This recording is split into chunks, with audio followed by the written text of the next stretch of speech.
이 새벽 우리에게 주신 하나님 말씀은 누가복음 9장 1절에서 17절까지의 말씀입니다. 누가복음 9장 1절에서 17절까지 하나님의 말씀입니다. 우리 다 함께 받들어 읽겠습니다. 예수께서 12제자를 불러 모으사 모든 귀신을 제어하며 병을 고치는 능력과 권위를 주시고 하나님의 나라를 전파하며 앓는 자를 고치게 하려고 내보내시며 이르시되 여행을 위하여 아무것도 가지지 말라. 지팡이나 배낭이나 양식이나 돈이나 두 벌 옷을 가지지 말며 어느 집에 들어가든지 거기서 머물다가 거기서 떠나라. 누구든지 너희를 영접하지 아니하거든 그 성에서 떠날 때에 너희 발에서 먼지를 떨어버려 그들에게 증거를 삼으라 하시니 제자들이 나가 각 마을에 두루 다니며 곳곳에 복음을 전하며 병을 고치더라. 본동왕 헤롯이 이 모든 일을 듣고 심히 당황하니 이는 어떤 사람은 요한이 죽은 자 가운데서 살아났다고도 하며 어떤 사람은 엘리야가 나타났다고도 하며 어떤 사람은 옛 선지자 한 사람이 다시 살아났다고도 함이라. 헤롯이 이르되 요한은 내가 목을 베었거늘 이제 이런 일이 들리니 이 사람이 누군가 하며 그를 보고자 하더라.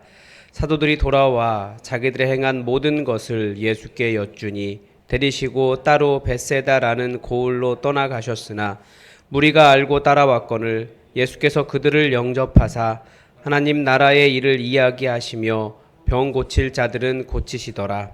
날이 저물어 가매 12사도가 나와 여짜오되 무리를 보내어 두루 마을과 촌으로 가서 유하며 먹을 것을 얻게 하소서.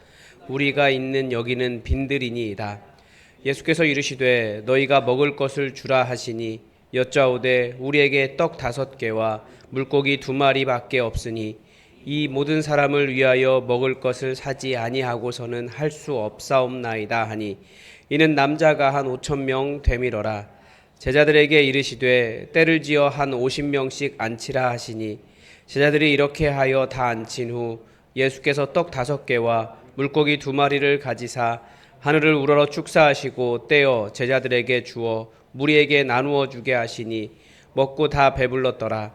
그 남은 조각을 12바구니에 거두니라. 아멘.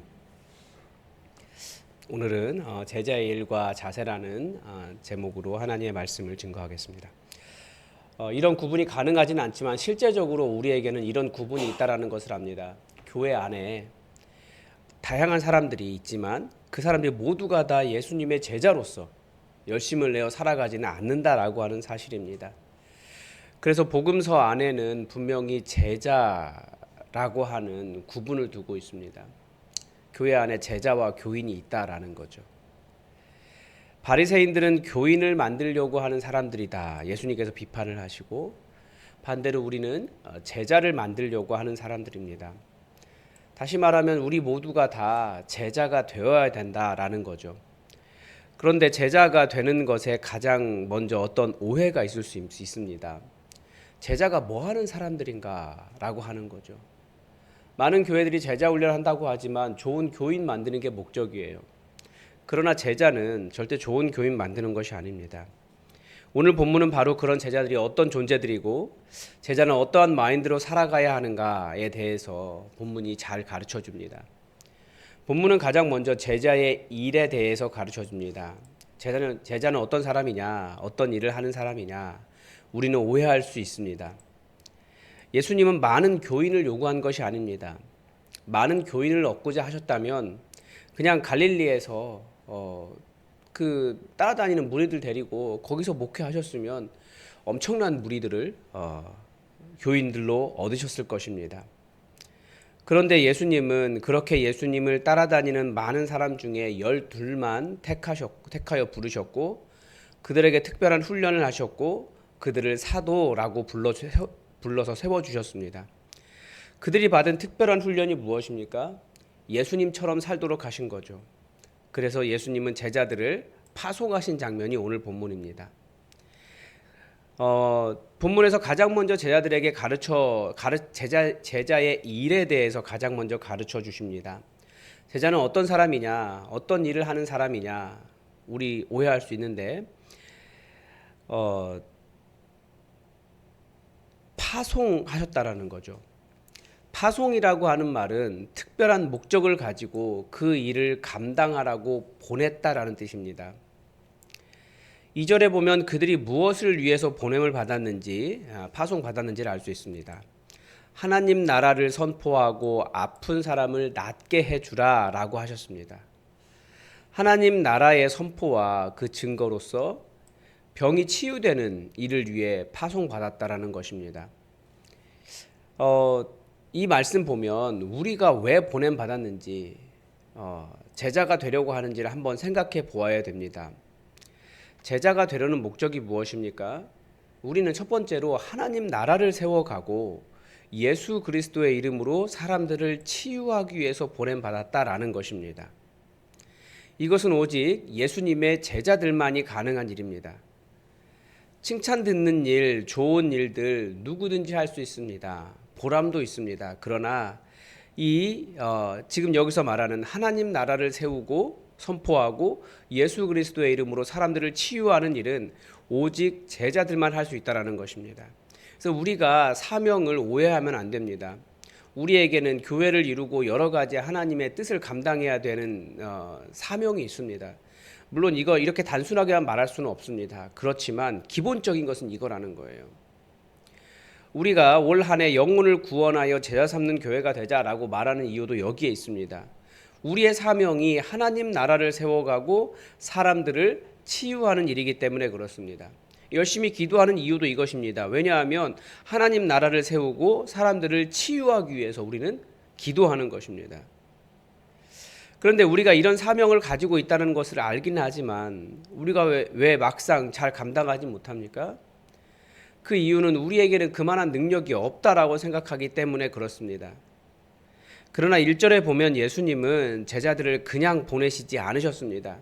그들에게 능력과 권한을 주셔서 모든 귀신을 누르고 질병을 고칠 수 있게 하시기 때문에 우리는 제자의 일을 감당할 수 있다는 것입니다. 다시 말하면 다시 한번 우리는 왜 기도해야 하는지 깨달을 수 있습니다. 우리 왜 기도하십니까? 그저 내 삶에 좋은 일이 일어나기를 바라기 때문에 기도하십니까? 나의 목표가 이루어지기 위해서 기도하십니까? 그건 엄밀히 말하면 교인이에요. 제자는 우리를 부르셔서 세상으로 파송하신 주님의 뜻을 이루기 위해서 나를 통해 하나님 나라가 이루어지고 나를 통해 사람들이 치유되는 역사를 기대하기 때문에 우리는 그 하나님의 일을 위해서 기도하는 것입니다.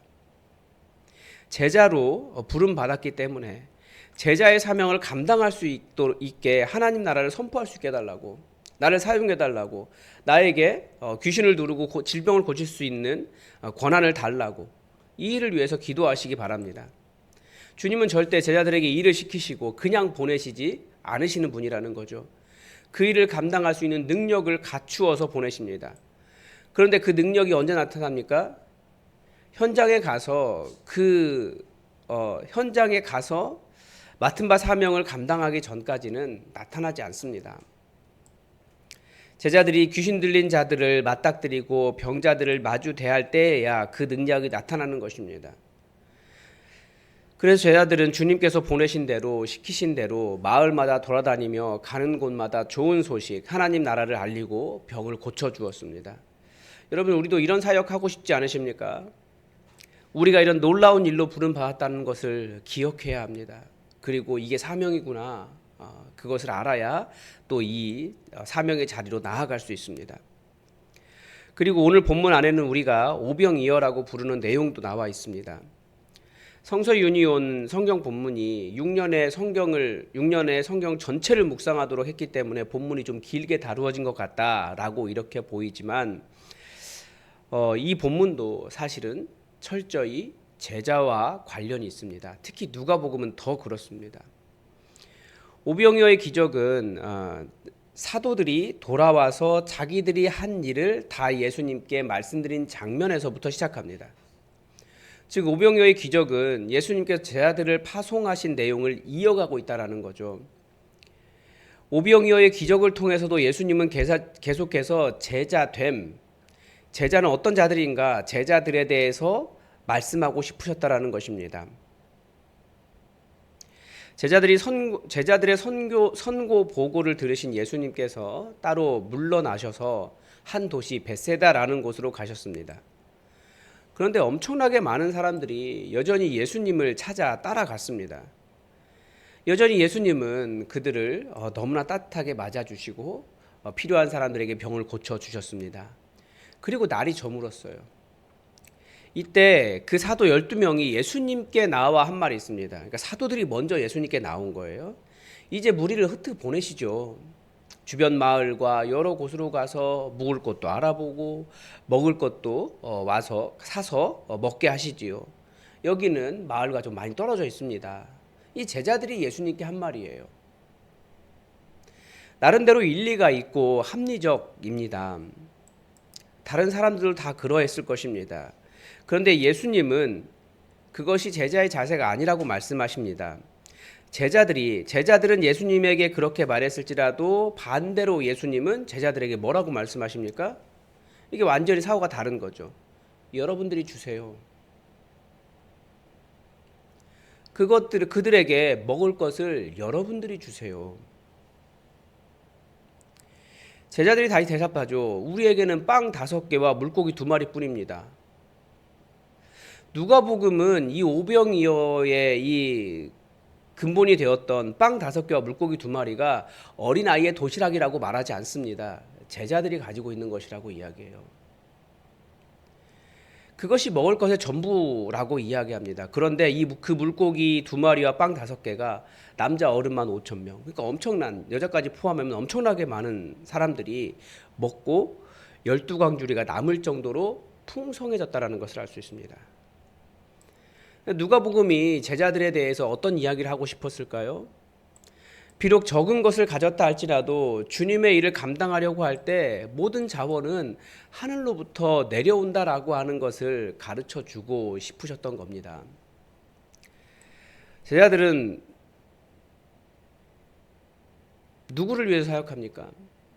그리고 무엇을 가지고 사역합니까? 제자들은 하나님의 일을 위해 파송받은 사람들이고 하나님께서 보내실 때 하늘의 놀라운 자원으로 공급해 주시는 사람들이라는 거예요. 그런데 사역을 하면 항상 느끼는 것이 부족하다는 거예요. 나는 부족합니다. 저는 자원도 없고 돈도 없고 하나님 어떻게 합니까?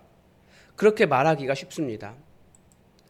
그런데 제가 볼 때 많다고 하는 사람도 부족하다고 하고 부족하다고 계속 쌓으려고 하고 적다고 하는 사람도 부족하니까 계속 쌓으려고 해요. 인간의 특징이죠. 쌓아놓은 것, 얼마나 많이 쌓아놓았느냐로 만족하고 안심하고 괜찮다라고 생각하는 거예요. 그러나 우리는 자원이 어디에 쌓여 있습니까? 하늘에 쌓여 있어요. 그러니까 필요하면 예수님께서 하신 대로 내 적은 것이라도 하늘을 우러러 바라보고 하나님 이거 사용해 주세요. 제가 가진 거 이거밖에 없어요. 그렇지만 하늘의 자원으로 공급해 주세요. 그럴 때 하나님께서 필요를 채워주신다라는 거죠. 그래서 오병이어의 기적은 앞으로 너희가 나아가서 일하게 될 텐데 너희 가볍게 다녀도 된다. 하늘로부터 모든 자원이 공급된다. 제자들은 그런 사람들이다. 이렇게 가르쳐 주신 것입니다. 우리 모두는 분명한 사명이 있습니다. 하나님 나라를 선포하고 병든 자를 고치는 것입니다. 그래서 우리는 능력 달라고 열심히 기도해야 됩니다. 하나님 나라를 선포하고 병자를 치유하기 위해서 정말 제자의 사명을 감당할 수 있게 해달라고 우리 기도해야 됩니다. 왜냐하면 모든 자원이 하늘에 있으니까. 능력 달라고도 기도해야 됩니다.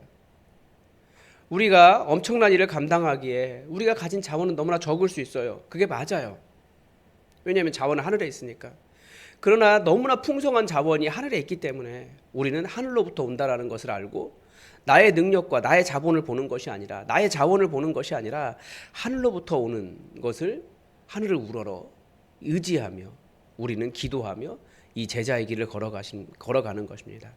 그래서 이 새벽에 항상 우리가 연약함, 우리의 적음, 우리의 감당할 수 없는 연약함들 경험하게 되지만 느끼게 되지만 온전한 제자의 사명을 감당하도록 하늘을 우러러 그렇게 하나님의 자원을 바라는 그런 기도의 시간이 되시기를 바랍니다. 오늘도 하나님의 뜻이 우리에게 이루어지기를 주기도문으로 기도하겠습니다. 하늘에 계신 우리 아버지, 아버지의 이름을 거룩하게 하시며 아버지의 나라가 오게 하시며 아버지의 뜻이 하늘에서와 같이 땅에서도 이루어지게 하소서. 오늘 우리에게 일용할 양식을 주시고 우리가 우리에게 잘못한 사람을 용서하여 준 것 같이 우리 죄를 용서하여 주시고 우리를 시험에 빠지지 않게 하시고 악에서 구하소서. 나라와 권능과 영광이 영원히 아버지의 것입니다. 아멘.